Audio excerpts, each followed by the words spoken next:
I think we are live now. So, hello everyone. আসসালামু আলাইকুম এবং সবাইকে অনেক অনেক বেশি স্বাগতম আমাদের আজকের এই স্পেশাল একটা লাইভে, যেখানে আমাদের সাথে আছে তোমাদের অনেকের পরিচিত এবং আমাদের অনেক প্রিয় একজন মানুষ, শাশ্বত সৌম্য, যে আমার বুয়েটে ব্যাচমেট ছিল এবং এখন বর্তমানে বুয়েট কমপ্লিট করে বুয়েটের লেকচারার হিসেবে কিছুদিন চাকরি করার পর বা কিছুদিন বুয়েটে থাকার পর এখন বর্তমানে এমআইটিতে অধ্যয়নরত আছে।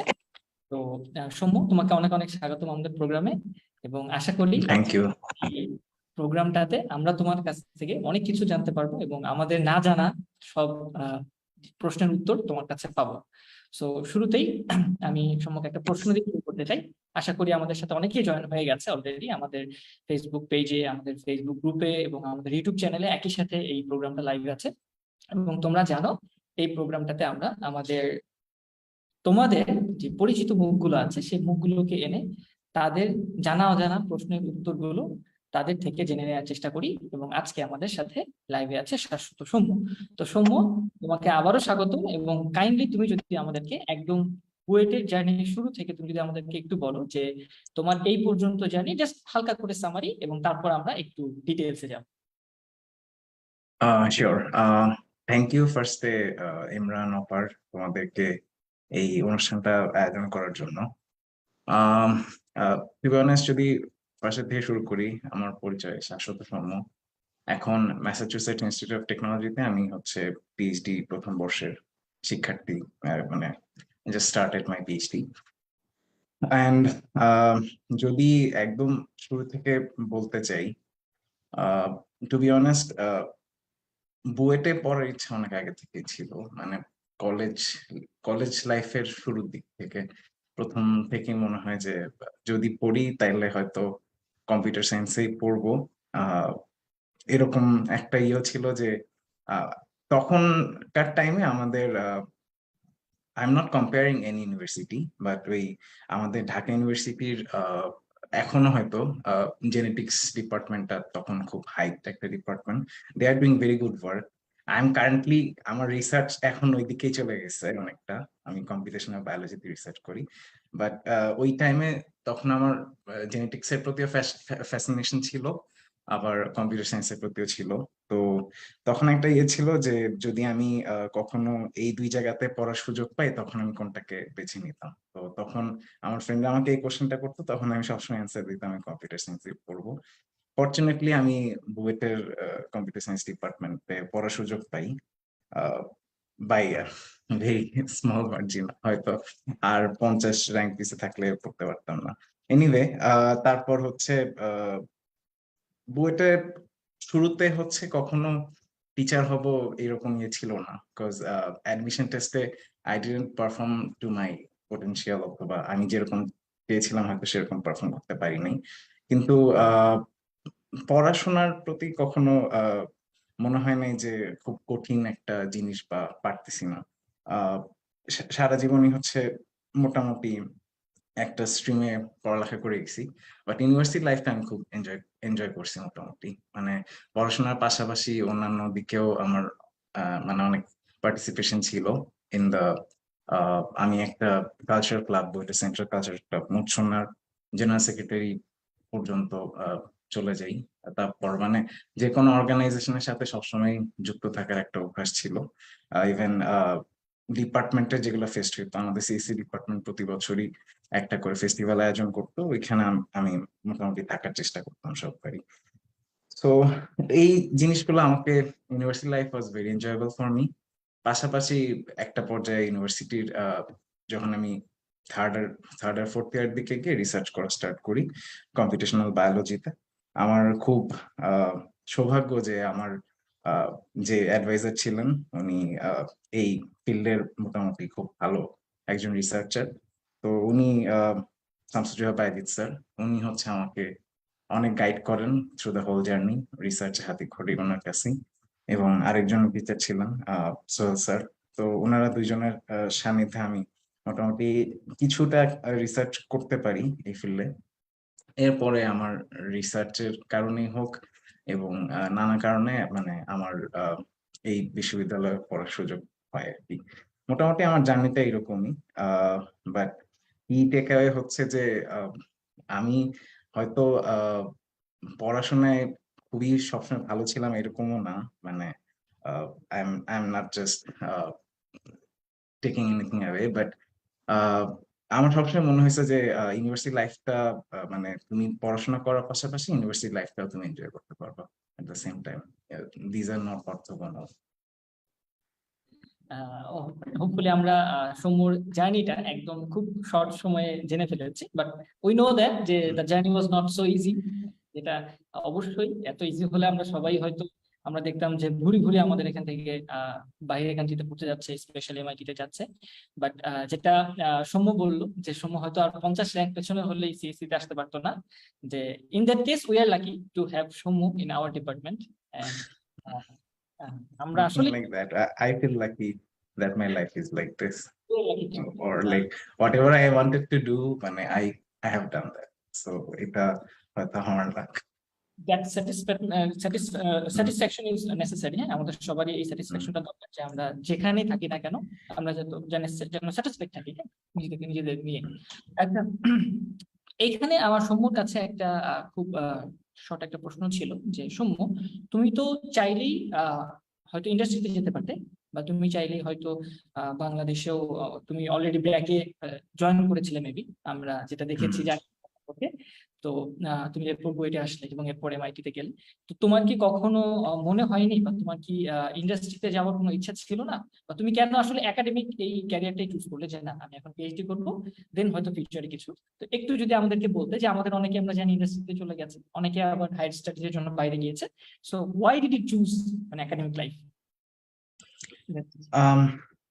টু বি অনেস্ট, এটার দুইটা মানে দুই পার্টে অ্যান্সার। প্রথম পার্টে অ্যান্সার হচ্ছে মানে যখন তুমি হচ্ছে ইয়েতে ইউনিভার্সিটি ইয়েতে ভালো করা স্টার্ট করবা, মানে ধরো কয়েকটা সেমিস্টার যদি তোমার ভালো রেজাল্ট আসে, তুমি র্যাঙ্কের উপরের দিকে থাকো, তখন দেয়ার ইজ আ স্টেরিওটাইপ যে তুমি হচ্ছে একাডেমিক মানে হওয়ার জন্য ইয়ে, বাট দিস ইজ আ মানে খুবই বাজে একটা স্টেরিওটাইপ যে যারা ভালো স্টুডেন্ট তারাই ভালো রিসার্চার হবে, তারাই সারা জীবন হায়ার স্টাডি করবে, তারাই পিএইচডি করবেন, তারাই হচ্ছে ইয়ে করবে। মানে এটা আমাদের দেশে এরকম একটা স্টেরিওটাইপ আছে, but I don't think it's true first of all. But to be honest ওইখান, বাট তুমি যদি ভালো করে স্টার্ট করো তখন হচ্ছে মানুষের একটা এক্সপেকটেশন আসে। প্রথম দিকে আমি এটা ফিল করছি, একটা প্রথম দিকে আমি এটা ইয়ে করছি যে হ্যাঁ আমার প্রতি একটা এক্সপেকটেশন আছে যে আমাকে মানে হয়তো আমার একাডেমিয়াতে গেলে আমি সফল হব যেহেতু হচ্ছে আমার রেজাল্ট ভালো। কিন্তু পরে আমি যখন আসলেই এইটা পার্সিউ করা স্টার্ট করলাম, আমি I come from a teachers family, আমার মা টিচার, আমার দাদু টিচার, মানে আমার হোল ফ্যামিলিতে টিচারে পড়া। তো আমার একটা ইচ্ছা ছিল যে আমি যদি মানে কোনো ইউনিভার্সিটি টিচার হই, that would be one of the good profession, মানে যেটা আমাকে স্যুট করে। তো মানে আমি বললাম যে ওয়াই নট ট্রাই। সো পাশ করার পরে আমার প্রথমে আমি ইউআইইউ তে এক সেমিস্টার পড়িয়েছিলাম, তারপর হচ্ছে ব্র্যাকে পড়ালাম। মানে যখন আমি পড়ানো স্টার্ট করলাম তখন দেখলাম যে ইট সুটস মি, আমি এটা এনজয় করতেছি। পড়ানো পাশাপাশি মানে এই এই প্রফেশন একাডেমি লাইন একটা সুবিধা হচ্ছে যে you have a lot of time.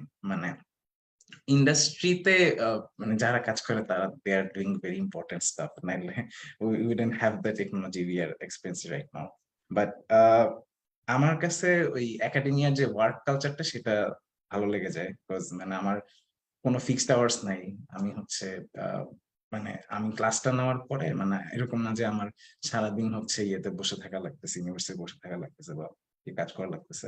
তো ওই জিনিসটা আমি এনজয় করা স্টার্ট করি, আমি অন্যান্য মানে রিসার্চে অনেক টাইম দিতে পারি। আর তুমি যদি একটা ইউনিভার্সিটি টিচার হও মানে ইট ইজ এক্সপেক্টেড যে you do some research. So ওই জিনিসটা যেহেতু আমার রিসার্চও কখনোই খারাপ লাগে নাই, মানে দুইটার একটা কি বলবো একটা ট্রেড অফ বা একটা হচ্ছে ব্যালেন্সিং পয়েন্টে আমি চলে আসি। এই কারণে যখন আবার বইটাও মানে বইটা আসলাম ব্র্যাকের পরে, বইটা যখন কল আসলো, আসার পরে ওই জিনিসটা আমার মধ্যে কন্টিনিউ। আমি 1.5 বছর বাংলাদেশে ছিলাম, পুরাটা টাইম হচ্ছে আমি বুয়েটে ছিলাম 1 বছরের মতো, আর বাকি 6 মাসে হচ্ছে আমি দুইটা ইউনিভার্সিটিতে শিক্ষকতা করতে পারছিলাম। তো ওই 1.5 বছরের টাইমে মানে I enjoyed it very much. First of all আমি এনজয় করছি, মানে যদিও ফার্স্টে শুরু হয় এক্সপেকটেশন থেকে, কিন্তু আমি যখন নিজে জিনিসটা এক্সপিরিয়েন্স করলাম তখন আমার ইয়েটা খুব ভালো ছিল, এক্সপিরিয়েন্সটা খুব ভালো ছিল। তো I enjoy what it. Basically আমার মনে হয় যে আমরা আমাদের অডিয়েন্স উত্তরটা পেয়ে গেছে, যে যখন সৌম্য তার একাডেমিক লাইফ শেষ করলো, অবভিয়াসলি ওর একাডেমিক যেই স্কোর ছিল অবভিয়াসলি এক্সিলেন্ট ছিল, যার কারণে ও আসলে এই টিচিং প্রফেশনের জার্নিটা শুরু করতে পারছে, and he enjoyed the journey, and that's why he chose যে ওর এমআইটি তে যাওয়া উচিত বা এটা কন্টিনিউ করা উচিত। এন্ড এখানে একটা ছোট করে কোশ্চেন আসছে আমার কাছে, ছোট করে, ভাইয়া এই যে আমি বাইরে যাব বা আমি রিসার্চ করব, হায়ার স্টাডিজে যাব, এইটা কোন ইয়ার থেকে ডেভেলপ হওয়া শুরু করে ভেতর? মানে এখন তো ফার্স্ট ইয়ার, সবার তো আর এখন থেকে হয়তো ইচ্ছা থাকবে না অনেকের, বা আমি তো এখন জানি না কোন ইয়ারে আমার এটা আসবে, ইচ্ছাটা আসবে যে না আমি একাডেমিক যাবো, একাডেমিতে নাকি আমি ইন্ডাস্ট্রিতে। তো স্পেশালি তুমি যদি বলো স্পেসিফিক্যালি যে কোন ইয়ারে থেকে রিসার্চের শুরুটা, বা আমরা যেমন থিসিস করি আমাদের 4-1 গিয়ে, হ্যাঁ, কোন জায়গাটা থেকে এই জার্নিটা মানে শুরু হয়েছে, না দুইটা ওয়ে? আচ্ছা আচ্ছা, টু বি অনেস্ট মানে এইটার আসলে কোনো ভ্যালিড স্টার্টিং পয়েন্ট নেই, মানে যে কেউ যে কোনো সময় স্টার্ট করতে পারে। আহ, তো আমি এখানে আসার পরে যেটা দেখি যে আহ, এখানে আন্ডারগ্রেডরা খুবই স্মার্ট, মানে somewhat আমার কাছে মনে হয় যে ওরা যা পারে আমি হয়তো অনেকটা ওইরকম ওদের পাই না, ওদের মতো পাই না আর কি। সো তখন আমি কয়েকজনকে আস্ক করছি। আমার একটা নেপালি ফ্রেন্ড আছে, ও আন্ডারগ্রেডের এমআইটি তে আন্ডারগ্রেড করতেছে, ওর ফাইনাল ইয়ার। তো আমি ওকে জিজ্ঞেস করলাম যে আমাদের দেশে মানে এমআইটি তে যদি আসতে হয় তোমার আন্ডারগ্রেডে কার হচ্ছে অলিম্পিয়াড এক্সপিরিয়েন্স লাগে, প্রচুর প্রচুর, সে হচ্ছে ফিজিক্স অলিম্পিয়াড করবে বা ম্যাথ অলিম্পিয়াড করবে, কোন একটা প্রাইজ পাবে বা আইওআই করবে, কিছু একটা করবে, মানে তার এক্সট্রা অর্ডিনারি এই ফ্যাক্টরটা থাকা লাগে, মানে তাহলে মানে নেপাল বা ইন্ডিয়া থেকে যারা আসে তাদের ইয়েটা করতে। সে আমাকে একটা অ্যান্সার দিল, আমি খুব মানে অবাক হয়ে গেলাম। ও আমাকে বলল আমার ক্লাস 10-এ ফিজিক্সে একটা পাবলিকেশন ছিল। মানে আই ওয়াজ মানে অস্ট্রাক যে ক্লাস 10-এর একটা ছেলে, সে নেপালে পড়তেছে, মানে অবভিয়াসলি নেপালে ইকোনমিক কন্ডিশন বা মানে ইয়ে কন্ডিশন আমাদের আমাদের সিমিলার বলা যায় আর কি, মানে আমাদের যেরকম এডুকেশন সিস্টেম, ওদের এডুকেশন সিস্টেম যে খুব আহামরি ভালো এরকম না। তো সেখান থেকে ও হচ্ছে একটা ইয়ে করছে and ও বলছে এইটাই, মানে আমি হচ্ছে প্রথম আমি এই ট্রিকটা বের করি যে মানে সবসময় আমার আগে যারা গেছে তারা এদের অলিম্পিয়াড থেকে গেছে অথবা এই দেশে তার বাবা মা চলে আসছে কোনোভাবে এখানে পড়ে সে ইয়ে করছে, মানে ঢুকছে। কিন্তু আমি হচ্ছে একটা মানে রিসার্চে মানে ক্লাস 9-10 থেকেই সে হচ্ছে ইয়ে করে। এন্ড এটা হচ্ছে আমেরিকাতেও খুব একটা যে অস্বাভাবিক কিছু এরকম না, মানে আমেরিকার অনেক স্টুডেন্টরা হচ্ছে মানে ধরো ক্লাস 9-10 থেকে মানে রিসার্চে ঢুকতে পারে। Great. হ্যাভিং সেড দ্যাট, বাংলাদেশে আসলে আমাদের এডুকেশন সিস্টেমটা এরকম যেখানে ওই সুযোগটা হয়তো সবার হবে না, মানে অধিকাংশেরই হবে না। তুমি যদি তোমার ইচ্ছাও থাকে, মানে হয়তো আমাদের ওই টাইমটা এডুকেশন সিস্টেমের কারণেই হয়তো আমাদের সেটা আমাদের পক্ষে করা সম্ভব না। বাট তুমি যখন ইউনিভার্সিটিতে আসবা প্রথম 1-2 বছর is the best time to explore everything. মানে তুমি হচ্ছে আহ, প্রথম 1-2 বছরে তোমার বেসিক ডেভেলপ হবে আস্তে আস্তে। ফার্স্ট ইয়ারে কম্পিউটার মানে তুমি যে ফিল্ডে থাকো না কেন, যেখানে পড়াশোনা করো, ফার্স্ট 1-2 বছর জাস্ট বেসিক সাবজেক্ট গুলো পড়ায়। থার্ড ইয়ার থেকে তোমার আসলে একটু প্রেশার স্টার্ট হবে and আহ, তখন তুমি আরো ওই ফিল্ডের ডেপথে ঢুকে যাবা এন্ড তখন হচ্ছে তোমাকে আরো মানে তোমার কাছে এক্সপেক্টেড হবে যদি তুমি একাডেমিয়া বা রিসার্চে ঢুকতে চাও তখন আর কি তুমি কিছু পড়াশোনা করে একটা স্পেসিফিক ডিরেকশনে চলে যাবে। তো ওই প্রথম 2 বছর যদি কারো আসলে রিসার্চ করার ইচ্ছা থাকে তাহলে ওই ফার্স্ট 2 বছর ইউটিলাইজ করাটা ভালো। আমি আমি এটা করি নাই, মানে এগুলা হচ্ছে আমি ইয়ে করতেছি যে হয়তো কিভাবে করলে বেটার হতো, মানে আমার জন্য করলে বেটার হতো। বাট আমি হচ্ছে থার্ড ইয়ার থেকেই হচ্ছে ইয়ে করা স্টার্ট করি, মানে এক্সপ্লোরেশন করা স্টার্ট করি। তারপর হচ্ছে মানে একটা যে কোনো একটা নির্দিষ্ট ফিল্ডে ভালো, মানে আমার বায়োলজি ভালো লাগতো আর this is the field where মানে I can apply my competition techniques in biology. So আমার পরে আমি এখানে চলে আসি। কিন্তু আহ, এইটা যদি কেউ ফার্স্ট 2 ইয়ার্স খুব ভালো মতো ইউটিলাইজ করে, যেহেতু আমার এখানে অডিয়েন্স হচ্ছে যারা সদ্য ভার্সিটিতে চান্স পাইছে। সো আমার প্রতি থাকবে যে ফার্স্ট 2 ইয়ার্স এক্সপ্লোর ল, মানে মানে এখানে তোমার আনবাউন্ডেড, মানে তোমার হচ্ছে তোমার পড়াশোনার প্রেশার আছে, but keep in mind third ইয়ারে যে পরিমাণ প্রেশারে থাকবা সেই তুলনায় এখনের প্রেশার এত না। আহ, মানে আমি একনলেজ করতেছি প্রথম দিকে শুরুতেই মানে আমাদের কলেজের পড়াশোনার যে সিস্টেম আর ভার্সিটি পড়াশোনার সিস্টেম পুরোপুরি আলাদা। অনেকে খাপ খাইতে একটু সমস্যা মানে সময় লেগে যায়, বাট তুমি হচ্ছে ইয়ে করবা যে যত দিন যাবে হয়তো প্রেশার আরো বাড়তে থাকবে, মানে একাডেমিক প্রেশার বলো বলো বাড়তে থাকবে, কেউ যদি নিতে চায় তার জন্য বাড়তে। সো তোমাকে আসলে আহ, তোমার এক্সপ্লোরেশনের সবচেয়ে ভালো টাইমটা হচ্ছে এখন। সো ইউ ক্যান মানে তোমার ফিল্ড সম্পর্কে একটু জানো, এখন কারেন্ট রিসার্চ কি হইতেছে, কোন দিকে মানে ফিল্ড আগায় যাচ্ছে, মানে এখন জানা সবচেয়ে ভালো টাইম। যদি তুমি মনে করো যে তুমি ভবিষ্যতে এই ব্যাপারে রিসার্চ করতে চাও। খুব সুন্দর একটা অ্যান্সার আমরা পেলাম সৌম্য, তোমাকে অনেক ধন্যবাদ। একটা প্রশ্ন এখানে আসছে, আই ডোন্ট নো যে তুমি তুমি এটা উত্তর দিতে পারবা কিনা বা এটা তোমার উত্তর দেওয়া উচিত কিনা। এটা অনেকে আমাকে করতেছে যে ভাইয়া, আমরা যদি আন্ডার গ্রেডে এমআইটি স্টুডেন্ট হতে চাই, অলরেডি তুমি হয়তো কিছু একটা দিয়ে দিছো, সেন্স দিয়ে দিয়েছো যে অন্যান্য যারা কান্ট্রি থেকে এমআইটি তে আসছে, তুমি যেটা বললা যে ওরা অলিম্পিয়াড করতো বা বিভিন্ন ধরনের পেপার পাবলিশ করতো। তো এখানে প্রশ্নটা যেটা সেটা হচ্ছে, ভাইয়া এমআইটি তে যদি আমি আন্ডারগ্রেড যেতে চাই, আন্ডারগ্রেডে যেতে চাই, তখন মানে কি করা উচিত, যদি একটু মানে আইডিয়া দেওয়া যায় যে কিভাবে যাওয়া যেতে পারে। হ্যাঁ মানে এটা মানে বিশ্বের যে কোনো টপ ইউনিভার্সিটির অ্যাডমিশন প্রসেস খুবই কম্পিটিটিভ। মানে আমাদের দেশে ধরো আমরা বুয়েটকে কম্পিটিটিভ মনে করি, আমাদের পাশের দেশে মানে টপ ইউনিভার্সিটি হচ্ছে আইআইটি। আমার আইআইটির অ্যাডমিশন টেস্টের কোশ্চেন দেখলে মনে হয় আমি আইআইটি তে জীবনে উঠতে পারতাম না, বিকজ মানে ইট ওয়াজ লাইক বুয়েটের অ্যাডমিশন টেস্টের কোশ্চেন থেকেও দিজ আর সুপার হার্ড। মানে হয়তো এই যে আমাদের অ্যাডমিশন কোচিং এর টাইমে সবচেয়ে কঠিন কঠিন অঙ্ক হয়তো আইআইটি অ্যাডমিশন টেস্ট থেকে তুলে নিয়ে এসে করানো হয়, মানে আমার মানে প্র্যাকটিক্যাল আমার যেটা মনে হয়েছে। এনিওয়ে, সেটা অ্যাডমিশন টেস্ট সিস্টেমটা হচ্ছে ধরো আমাদের সাবকন্টিনেন্টের ভিতরে খুবই এস্টাবলিশ একটা সিস্টেম। কিন্তু আমেরিকার কোন ইউনিভার্সিটিতে বা ইউরোপের ম্যাক্সিমাম ইউনিভার্সিটিতে অ্যাডমিশন টেস্ট বলে কোনো জিনিস নেই।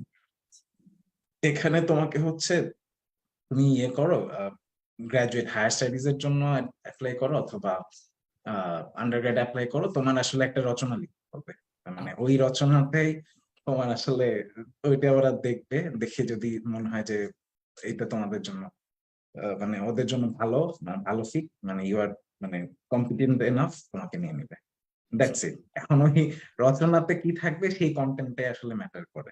এখন আমাদের দেশ থেকে একটা এখন স্টেরিওটাইপটা এখনো আছে যে আহ, আমরা আমাদের এডুকেশন সিস্টেম আমেরিকা এডুকেশন সিস্টেমের থেকে পিছিয়ে আছে, মানে এটা অস্বীকার করার কোনো ইয়ে নেই, মানে এটা সবাই জানে। সেই কারণে আমাদের এদেশের যে কম্পিটিটিভ স্কুলগুলা, এখানেই তো এখান থেকে এখানে অনেক ভালো ইউনিভার্সিটি স্টুডেন্টরাই ধরো এমআইটি বা সিএমইউ তে যদি কম্পিউটার সায়েন্স বা কোনো একটা জায়গায় পড়তে চায়, মানে দে স্ট্রাগল, দে ফেল। মানে হয়তো খুব ভালো ভালো জায়গা থেকে আসছে, ভালো ভালো স্কুল স্কুল বা কলেজ থেকে আসছে, even after that they fail. সেই রেসপেক্টে সাবকন্টিনেন্টের এডুকেশন সিস্টেমে থেকে উঠে আসতে হলে তোমার আসলে এক্সট্রা অর্ডিনারি কিছু একটা করতেই হবে। মানে মানে ফ্র্যাঙ্কলি স্পিকিং, মানে এখানে there is nothing else to do. মানে তুমি ট্রাই করতে পারো, অনেকেই ট্রাই করে, but if you don't have a X factor in your profile, they are not going to consider you. মানে তোমার মতো এরকম বা তোমার থেকেও যোগ্য আরো ইয়া অনেকে মনে আছে আছে। যারা যারা চান্স পায় না। তো আচ্ছা। মানে তোমাকে হচ্ছে একটা হ্যাভিং সেড দ্যাট, এখানে তোমার এরকম না যে তোমাকে সবসময় ইয়ে করতে হবে, তোমাকে সবসময় অলিম্পিয়াডে যাইতে হবে, অলিম্পিয়াড খুব স্ট্রংলি অলিম্পিয়াড করতে হবে। অলিম্পিয়াডের বাইরে আমি একটা ওয়ে বললাম, আরো অনেক ওয়ে আছে যে তোমার কমিউনিটিতে তোমার ইম্প্যাক্ট কিরকম, তোমার এক্সট্রা কারিকুলার অ্যাক্টিভিটিস তো একটা ফ্যাক্টর, কিন্তু কমিউনিটিতে ওই অ্যাক্টিভিটিস এর ইম্প্যাক্ট কিরকম। আমার মনে আছে আফ্রিকার একটা ছেলে, সে হচ্ছে কোন একটা পদ্ধতিতে ইলেকট্রিসিটি, মানে তার গ্রামে ইলেকট্রিসিটি ছিল না, সে হচ্ছে কোন একটা ইয়েতে মানে তার গ্রামে ইলেকট্রিসিটি সাপ্লাই দিছে আর কি, মানে তার বাসায় প্রডিউস করে ইলেকট্রিসিটি সাপ্লাই দিছে। সো এই জিনিসটা তাদের কাছে খুব ভালো লাগছে। তাদের তখন তার রেজাল্ট দেখে নাই, তখন তার দেখে নাই, আহ তখন তার অলিম্পিয়াডে পার্টিসিপেশন দেখে, তার পাবলিকেশন দেখে নাই, তার কমিউনিটিতে তার ইম্প্যাক্ট দেখছে যে সে সাইন্টিফিক্যালি থিঙ্ক করতে পারে এন্ড সায়েন্স দিয়ে সে এমন প্রবলেম সলভ করতে পারে যেটা কমিউনিটিতে খুব বড় একটা ইম্প্যাক্ট ফেলবে। সো মানে এটা যে কোনো ভাবেই হইতে পারে। আহ এখানে যারা আসে তাদের সবারই প্রোফাইল ভ্যারি, কিন্তু সবাই আসলে to be honest smart and তাদের সবার প্রোফাইলে কিছু একটা এক্সপেক্টেড ছিল, যে জন্য তাকে না হয়েছে। আমরা যদি একটু করে জানতে চাই যে এভরিওয়ান হ্যাজ দেয়ার মানে own life and own career and own academic scores, যেটা তুমি বললা।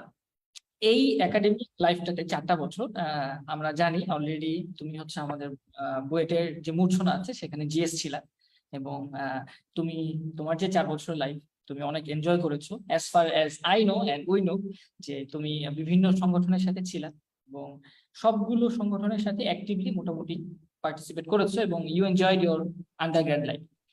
তুমি যদি একটু আমাদেরকে বলতা যে এই যে আমরা মনে করি অনেকে যে এমআইটি তে যাওয়ার জন্য হয়তো সবকিছু ছেড়ে শুধু পড়াশোনাই করতে হবে, হ্যাঁ, বুয়েটেও যাওয়ার পর পড়াশোনাই করবা, বা পড়াশোনা করতে গেলে হয়তো অন্যদিকে স্যাক্রিফাইস করতে হবে, আমি বিভিন্ন সংগঠনের সাথে যেতে পারবো না। এই জায়গাটা তুমি কিভাবে দেখো and how you managed everything, তোমার একাডেমিক লাইফ এই আদার এক্সট্রা কারিকুলার অ্যাক্টিভিটি, একটু যদি আমাদের সাথে শেয়ার। হ্যাঁ, বেসিক্যালি যেটা মানে এই কোশ্চেনটার অ্যান্সার দিতে আমার খুব ভালো লাগে, কারণ আমার আমার মনে হয় যে আমার একটা পার্সোনাল ফিলোসফি আছে যে if you are not enjoying your journey you are missing out. So পড়াশোনা যখন যেটা প্রয়োজন ঠিক সেই টাইমে তখন সেটা করতে হবে। মানে তোমার হয়তো তুমি এতদিন হচ্ছে প্রচন্ড ইয়েতে পড়াশোনা করছো, ফোর্সে পড়াশোনা করছো, এরপর তোমার কোনো একটা ভালো জায়গায় অ্যাডমিশন হয়েছে, দ্যাটস গুড। কিন্তু সারা জীবন তুমি আসলে পড়াশোনা করবা না। মানে you have to live your life. তুমি ধরো ভার্সিটি থেকে পাশ করার পরে তোমার চাকরিতে যাইতে হবে অথবা হায়ার স্টাডিজে যাইতে হবে। সেখানে তুমি অ্যাকচুয়ালি মানে সারা জীবন, মানে ধরো ইভেনও যদি তুমি পিএইচডি করো, মানে PhD a part of it is actually studying, কিন্তু রিসার্চ স্টাডি না। মানে ওই জিনিসটা আসলে you need to learn how to research, অথবা আমি একদম একাডেমিক ভাষায় বলতেছি, মানে এইটার আরো পার্সপেক্টিভ আছে যেগুলো হয়তো আমি পরে বলবো। সো তুমি ইয়েতে তোমার আসলে এই জিনিসটা নিজে থেকে শিখতে হবে। ফার্স্ট হচ্ছে টাইম ম্যানেজমেন্ট। প্রত্যেকটা জিনিসেরই আসলে তোমার পেজটা তোমাকে বুঝতে হবে। কোন একটা জিনিস হয়তো তোমার ফ্রেন্ড যত তাড়াতাড়ি ক্যাচ করতেছে কোন একটা টপিক, তুমি ততটাই পারতেছো না। তো তোমার ওই টপিকের পিছনে তোমার বাসায় কিছু টাইম এক্সট্রা দিতে হবে। তারপর হচ্ছে কোন একটা অ্যাসাইনমেন্ট অন্যরা যত তাড়াতাড়ি করতেছে তুমি করতে পারতেছো না, তোমার একটু বেশি টাইম দিলা। সবকিছুই মেজার করার পরে তোমার যে বাকি টাইমটা আছে, সেই টাইমটা তুমি কিভাবে স্পেন্ড করতেছো সেটা হচ্ছে তোমার মানে আলটিমেটলি ডিফাইন্স ইউ। এখন তোমার তখন যেটা ভালো লাগে তোমার সেটা করতে হবে। ওই টাইমটাও যদি তুমি বলো যে আচ্ছা আমি এক্সট্রা পরের দিনের পড়াটা পড়ে ফেলি, দ্যাটস গুড। মানে যদি তোমার সেটা ভালো লাগে ডু দ্যাট, তোমাকে কেউ মানা করছে না। কিন্তু তোমার যদি এখন ইচ্ছা করে যে আমি একটা কনসার্টে যাই, আমি একটা মুভিতে যাই, অথবা আমি আমার ফ্যামিলির সাথে টাইম স্পেন্ড করি, অথবা আমি আমার ইউনিভার্সিটি ফ্রেন্ডদের সাথে টাইম স্পেন্ড করি, তুমি ওইটা বাদ দিয়ে আহ যখন যদি তুমি জোর করে তোমাকে পড়ার টেবিলে বসায় রেখে পড়াশোনা করো, that's the thing I am worried about. মানে ওইটা করাটা আসলে উচিত না। তোমার আসলে তখন তোমার টাইম ম্যানেজমেন্ট করার পরে, মানে তোমার নিজেকে জাজ করার পরে তুমি যখন বুঝতে পারলা যে আমার এই পরিমাণ এফোর্ট দিলে আমি হচ্ছে মানে আমার সবকিছু হয়ে যাবে, মিনিমালিস্টিক টাইমে আমি মোটামুটি সবকিছু ডান হয়ে যাব, এরপরে যে টাইমটা থাকে সেই টাইমটা তুমি অন্য কাজে স্পেন্ড করো। মানে you do extra curricular activities. তুমি তোমার যদি টিউশন করতে ভালো লাগে টিউশন করো, তোমার যদি ফ্যামিলিকে টাইম দিতে ভালো লাগে ফ্যামিলিকে টাইম, মানে বি সোশ্যাল। মানে এই জিনিসগুলো আসলে খুবই ইম্পর্টেন্ট।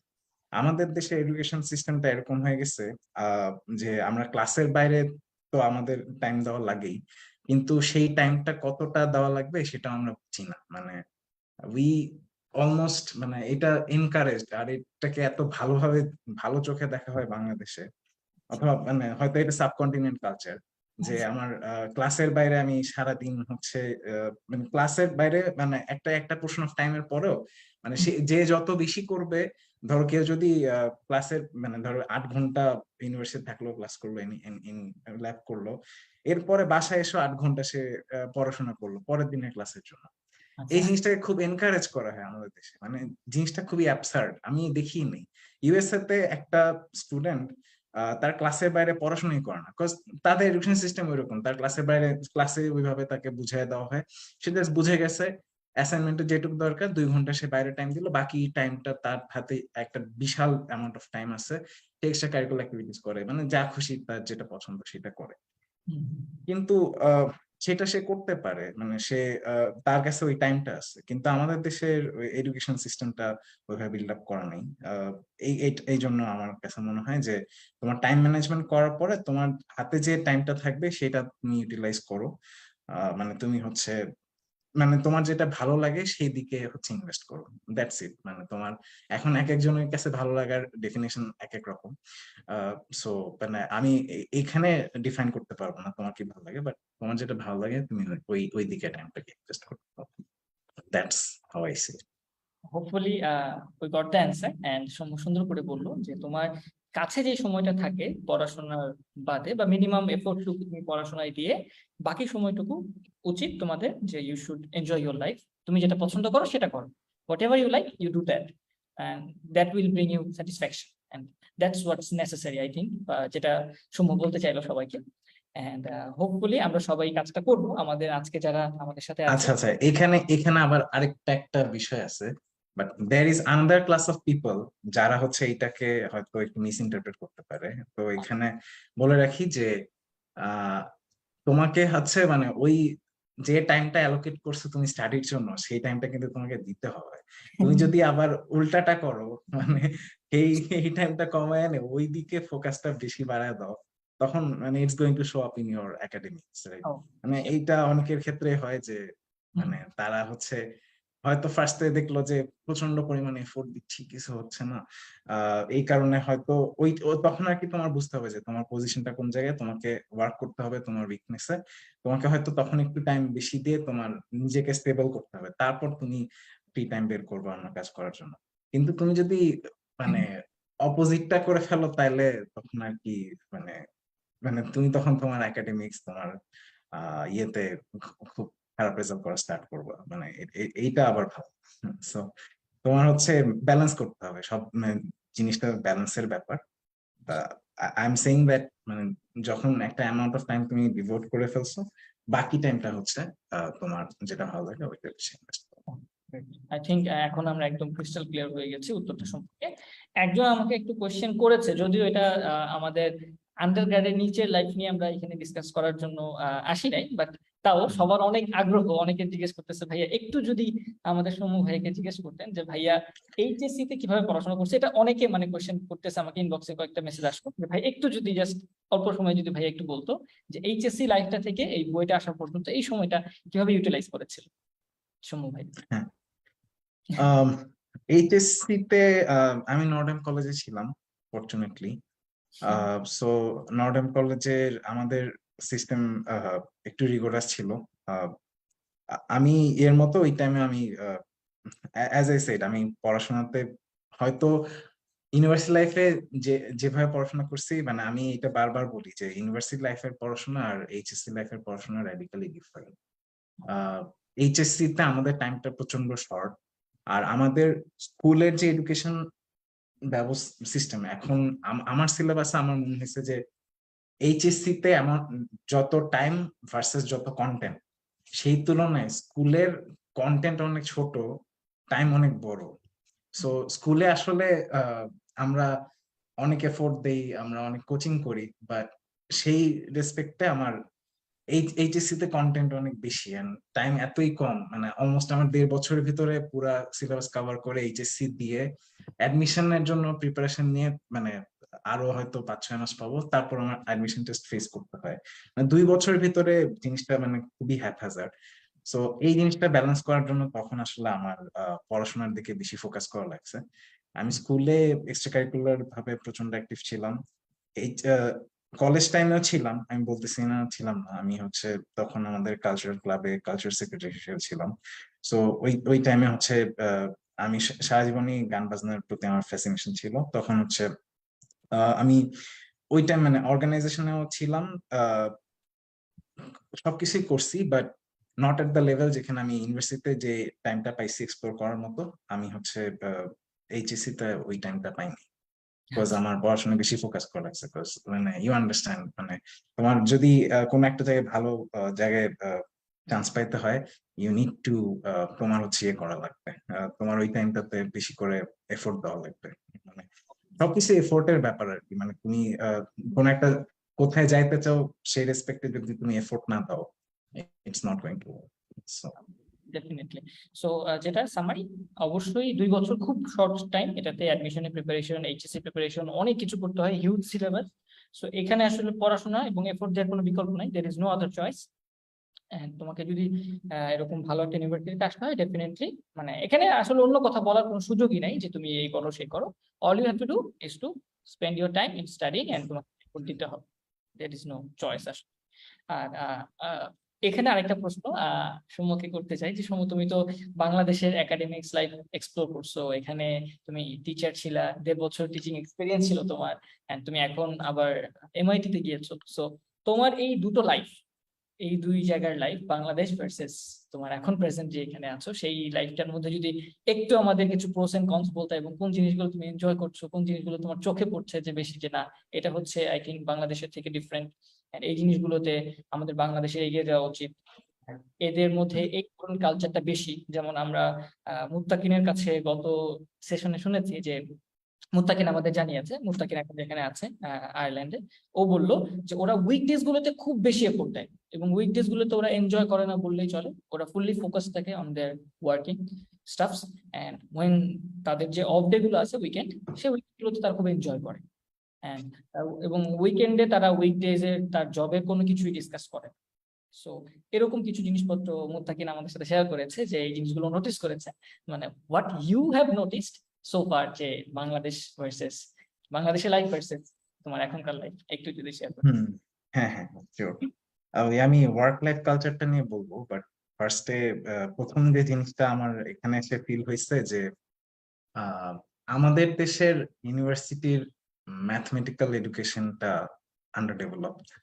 মানে এটা ইউবিকুইটাস ফর এনিওয়্যার।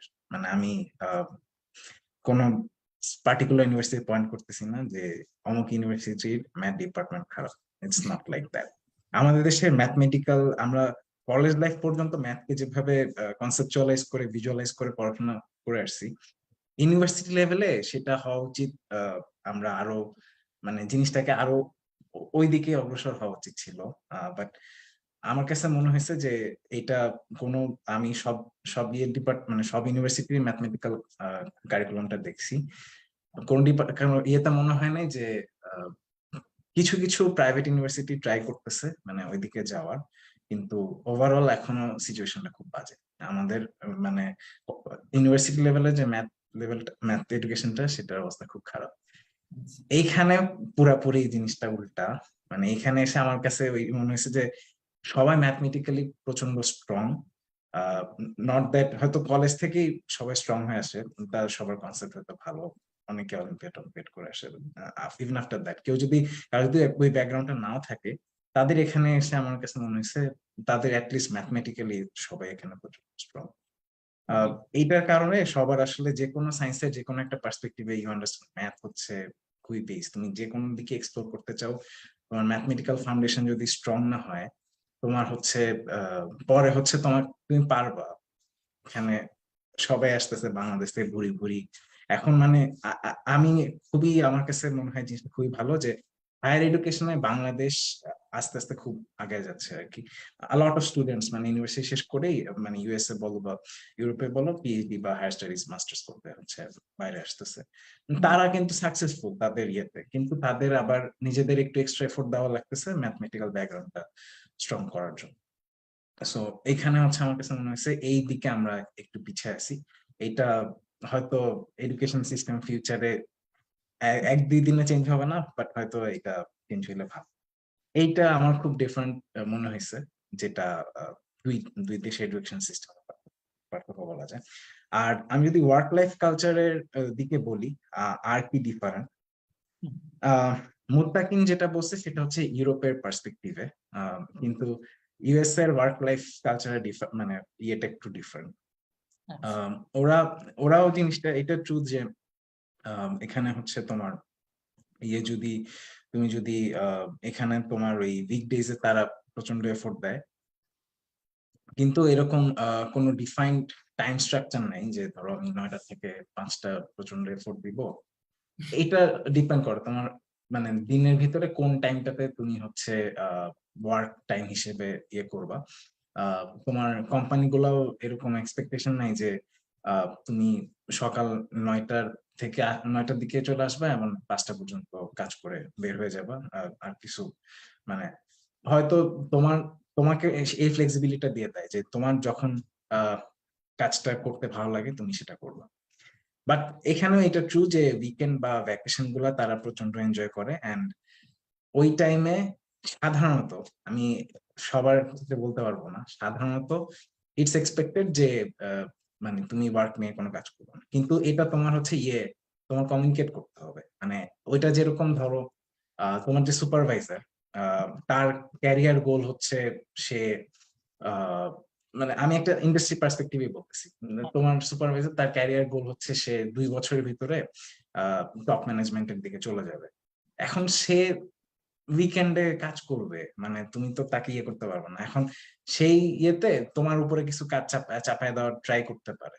আহ, আহ, সেইটা এখন তুমি করবা কি করবা না সেটা তোমার সাথে কমিউনিকেট করে নিতে হবে যে তুমি আর ও সেম ক্যারিয়ার গোল শেয়ার করো না, তোমাদের ভিশন ডিফারেন্ট, সো তুমি হচ্ছে মানে উইকেন্ডে কাজ করবা না।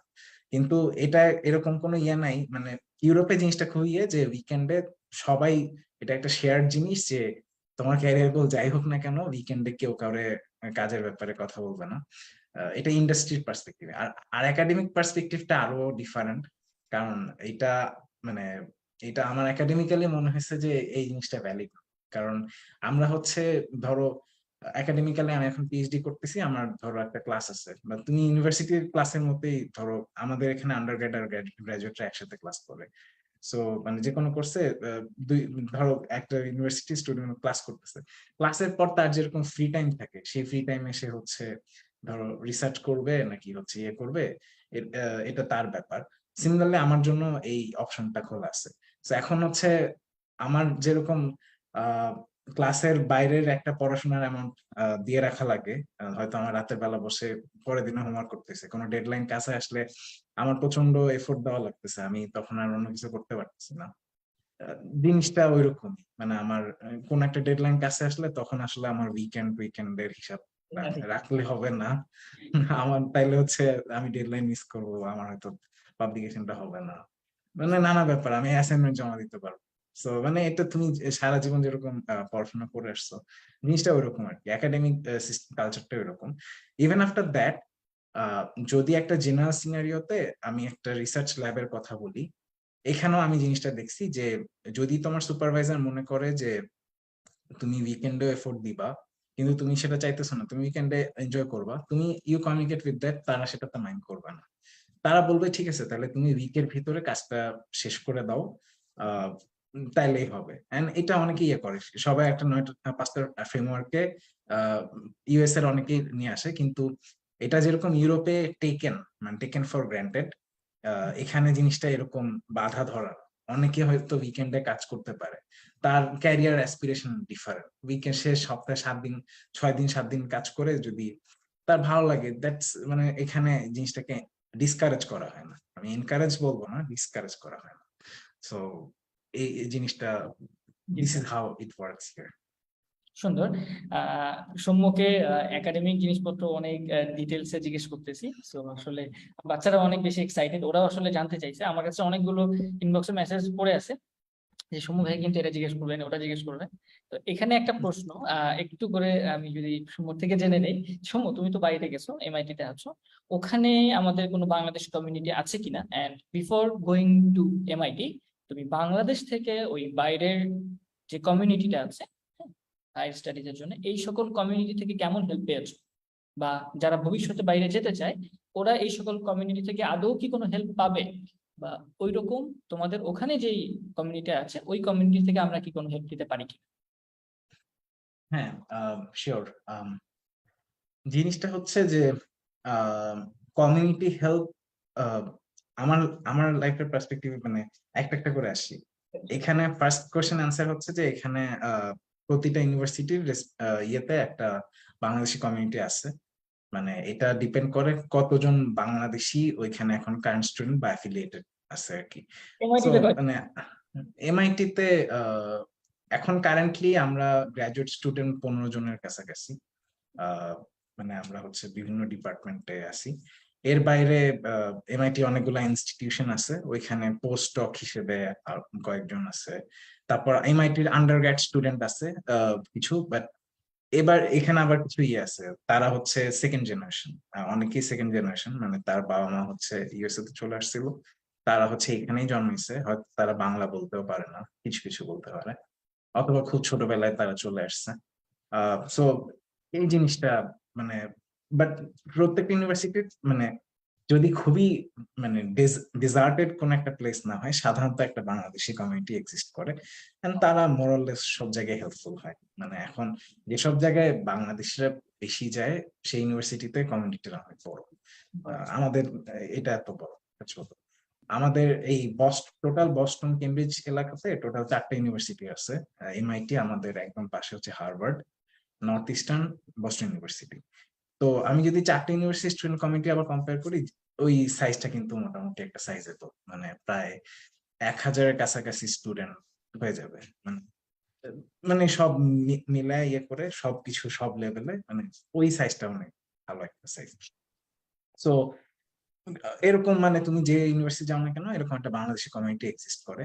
এখন এইখানে বাংলাদেশি কমিউনিটি অনেকভাবে হেল্প করে। মানে এখানে আহ মানে যেহেতু সবাই দেশ থেকে, পরিবার পরিজন থেকে অনেক দূরে থাকে, আহ তারা যেসব স্ট্রাগল ফেস করে, তারা চেষ্টা করে ফিউচারে যদি কেউ আসে আহ তাদেরকে যাতে ওই স্ট্রাগলটা করতে না হয়। মানে হয়তো তারা সবসময় চায়। আমি ফার্স্টে এখানে এসে মানে প্রথম দিন কিছু চিনি না, তখন আমারই হচ্ছে আমার এক সিনিয়র, উনি আমার টিচারও ছিল, পাপন ভাই, আগে স্যার ছিল, এখন পাপন ভাই ডাকি। তো পাপন ভাই হচ্ছে মানে আমি উনার ফার্স্ট দিন উনার বাসায় ছিলাম। মানে প্রথম দিনের খাওয়া দাওয়া, থাকার ব্যবস্থা সবই উনি করে দিছে।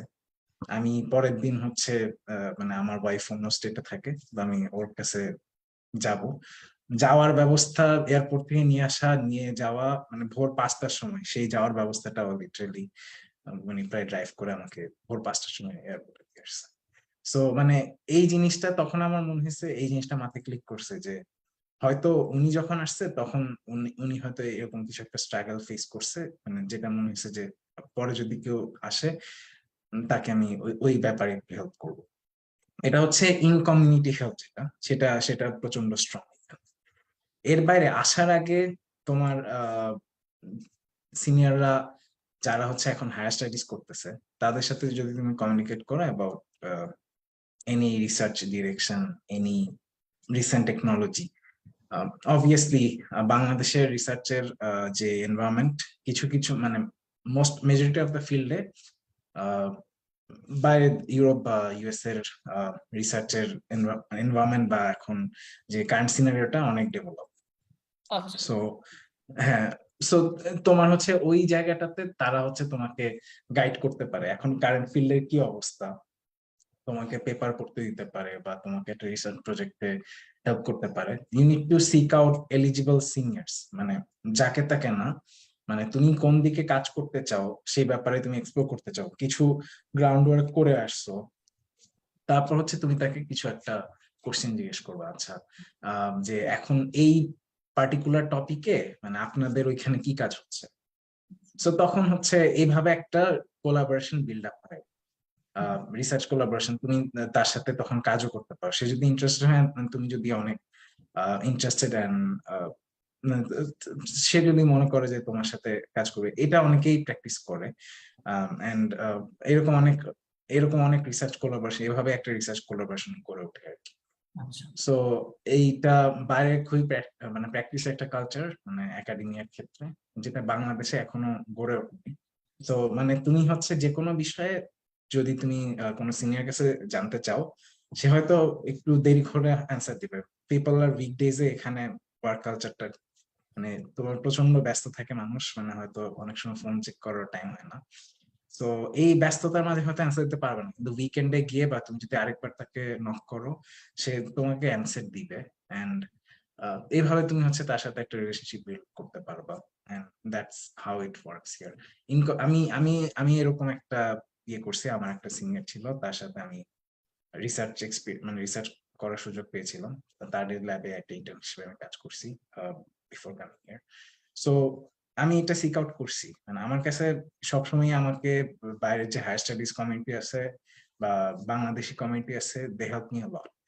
আর এখন এটা আরো অনেক লেভেলে প্রপাগেটেড হইতে পারে। আমি অনেক টাইম নিয়ে নিচ্ছি, বাট আমি হচ্ছে এই অ্যান্সারটা একটু শেষ করি। প্রপাগেটেড হয় এইভাবে, একটা আহ, আমি এভাবে বলবো না, স্বজাত্য প্রীতি না, বাট মোস্টলি ইন্ডিয়ান বা হচ্ছে চাইনিজ যারা ফ্যাকাল্টি হয়, মানে এখানে তোমার যে কোনো ইউনিভার্সিটিতে, আমাদের ইউনিভার্সিটি ট্রু, অনেক চাইনিজ ফ্যাকাল্টি আছে, কিছু ইন্ডিয়ান ফ্যাকাল্টি আছে। তাদের ল্যাবে স্টুডেন্টরা সাধারণত তাদের দেশ থেকে তারা নিতে চায়। এটা রিজন হচ্ছে এক, তাদের হচ্ছে কমিউনিকেশন ইয়েটা সোজা। মানে কোন একটা জিনিস তুমি একটা ইন্টারন্যাশনাল স্টুডেন্টকে বুঝাইলে অবভিয়াসলি সে বুঝবে, সে কাজটা করতে পারবে। কিন্তু তাকে বুঝাইতে যে পরিমাণ এফোর্ট দেওয়া লাগবে, তার থেকে তুমি একটা ইয়েকে বুঝাইলে, মানে একই যদি এলিজিবল, মানে দুজন যদি একই কোয়ালিটির দুইটা স্টুডেন্ট, একই স্টুডেন্ট হয়, আহ, তাকে মানে বোঝানোটা ইজিয়ার, এন্ড তার থেকে কাজ আদায় করে নেওয়া ইজিয়ার। এইটা একটা ব্যাপার। সো এই কারণে এই জিনিসটা প্র্যাকটিস হয়। এন্ড এখন আমাদের বাংলাদেশের অনেকে হায়ার স্টাডিজ, যেহেতু বাংলাদেশ আগায় যাচ্ছে, প্রচুর মানুষ পিএইচডি করতে আসছে, নতুন একটা জেনারেশন তৈরি হচ্ছে যারা এখন বাংলাদেশ থেকে এসে ইউএস এর বিভিন্ন ইউনিভার্সিটিতে ফ্যাকাল্টি হচ্ছে। তাদের ল্যাবেও তারা হচ্ছে জিনিসটা করা স্টার্ট করছে। আহ, মানে টু বি অনেস্ট, যখন হচ্ছে দুইটা ইকুয়াল ক্যাটাগরি স্টুডেন্ট তার কাছে আসে, যদি বাংলাদেশি স্টুডেন্ট হয়, সে তখন তাকে কিছুটা হলেও প্রেফারেন্স দেয়, because there is no communication barrier here.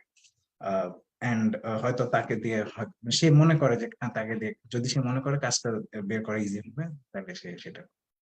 তো অপরচুনিটি হচ্ছে মানে অনেক বেশি এখানে, কোনো ইয়ে নাই। আহ মানে কমিউনিটি হেল্পটা যে পাবা না কখনো এরকম না, বাট এটা সবসময় পাবা যদি তুমি আউট করতে হবে, সিক ইউ হ্যাভ আউট করো। Opportunities and you have to reach people যারা হুম, ওখানে আছে। এন্ড অবশ্যই আর আন্দাজে গিয়ে তো হবে না যে ভাইয়া আমি হুট করে বললেই তো হবে না, যেটা তোমাকে অবশ্যই রিসার্চ করতে হবে, তোমাকে কিছু এফোর্ট দিতে হবে, তোমাকে কিছু কাজ করতে হবে, তারপর একটা এফোর্ট দিয়ে যেতে হবে যে না ভাইয়া আমি এরকম কাজ করেছি, এই কাজ করেছি, আমার ফিউচারে এই কাজ করার ইচ্ছা আছে, মানে হাউ ক্যান উই, মানে এটাকে এক্সটেন্ড করতে পারি কিভাবে, এইভাবে তোমাকে অ্যাপ্রোচ হুম, করা উচিত। I think what you are মানে সাজেস্টিং। And hmm. হোপফুলি প্রোগ্রামটা আমাদের আমাদের সাথে তোমরা যারা আছো, তোমরা সবাই লাইভে আছো আশা করি। আজকে আমাদের এখানে শনিবার, আমরা সৌম্যকে পেয়েছি, আমরা কিছুদিন আগে মুস্তাকিমকে পেয়েছিলাম, এবং এরও আগে আমরা অর্ঘ্যকে পেয়েছি। এবং আশা করি তোমাদের সাথে এরকম অনেক অনেক গেস্ট আসবে, এবং তোমাদের না জানা প্রশ্নগুলোর উত্তর আমরা আস্তে আস্তে এক এক করে নিতে পারবো। এবং সৌম্য অনেকগুলো জিনিস অনেক ডিটেলসে বলেছে, এবং হোপফুলি তোমাদের প্রশ্নগুলোর উত্তরও আমরা একদম ক্রিস্টাল ক্লিয়ারলি ভাবে দিতে পেরেছি। তো সৌম্য, আমি তোমাকে মানে বেশি প্যাচ হচ্ছে যাব না, অনেক প্যাচ হচ্ছে প্রশ্ন আসতেছে। একজন আবার জিজ্ঞেস করতেছে যে ভাইয়া যদি মাস্টার্স করতে যেতে চাই, বা সৌম্য ভাই কেন মাস্টার্স করলো না, কেন পিএইচডি তে গেল, এটা যদি একটু মাস্টার্স আর পিএইচডি যদি ডিফারেন্সটা একটু যদি ভাইয়া ক্লিয়ার করে বলে দেয়, কোন দিকে ভাইয়া কেন পিএইচডি প্রেফার করলো, এন্ড যদি একটু ক্লিয়ার করতো ভালো হতো। পিএইচডির প্রথম একটা অ্যান্সার দিয়ে দিই, এরপর আমি এক্সপ্লেনেশনটাতে যাব।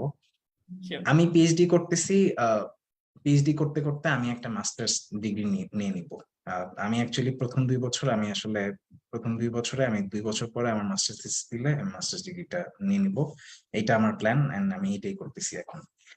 সেকেন্ড ইয়ার হচ্ছে এই অপরচুনিটি সব ইউনিভার্সিটিতে আছে, তুমি পিএইচডি করতে আসার পরে তুমি একটা মাস্টার্স ডিগ্রি 2 বছর পরে একটা থিসিস লিখলেই সব ইউনিভার্সিটি মোরলেস জেনারেলি সব ইউনিভার্সিটি তোমাকে একটা মাস্টার্স ডিগ্রি দিয়ে দিবে, যে সব প্রোগ্রামেই এটা অ্যাভেলেবল। আচ্ছা। সো মানে you are not losing any. তোমার পিএইচডি যে টাইমটা 5 বছরই সাধারণত একটা টাইম থাকে, সো তুমি পিএইচডি করতে 5 বছর লাগলো, প্রথম 2 বছর তুমি যে রিসার্চ করতেছো ওই রিসার্চই করবা, পিএইচডির জন্যই করবা, কিন্তু তুমি হচ্ছে একটা মাস্টার ডিগ্রি ক্লেম করে ফেলতে পারবা। So this is a very good deal for almost anyone. এখন আমি এক্সপ্লেনেশনটাতে আসি কেন হচ্ছে মাস্টার্স না করে পিএইচডি তে আসলাম। ফার্স্ট হচ্ছে আমার রিসার্চ করতে ভালো লাগে, এন্ড আমি যেহেতু একটা অপরচুনিটি পাইছি রিসার্চ করার, যখন অ্যাপ্লাই করছি ওইখান থেকে আন্ডারগ্রেড থেকে যদি আমি পিএইচডি প্রোগ্রামে যাইতে পারি, সো দ্যাটস গুড। সেকেন্ড যে ব্যাপারটা সেটা হচ্ছে purely frankly speaking financial reasons. And এটা আমি একটু বিস্তারিত ভাবে এক্সপ্লেন না করলে হয়তো অনেকেই হয়ে যাবে। ফাইন্যান্সিয়াল রিজন এই কারণে বললাম, সেটা হচ্ছে যেহেতু আমার রিসার্চ করতে ভালো লাগে, কাপল উইথ আমি এখন আমার ফ্যামিলির উপর একটা বড় বার্ডেন বা আমার নিজের উপর একটা বড় বার্ডেন নিতে চাই না।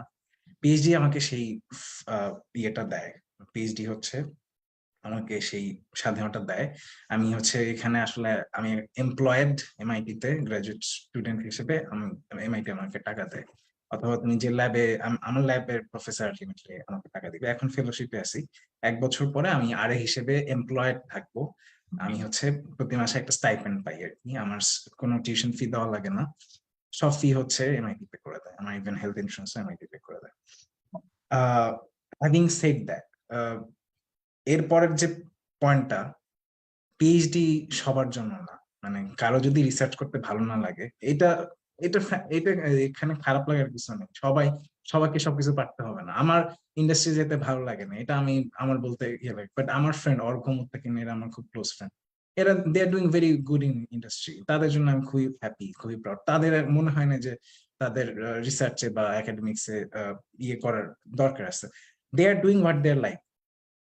তোমার যদি রিসার্চ করতে ভালো না লাগে, তুমি you shouldn't like jump into a PhD programme.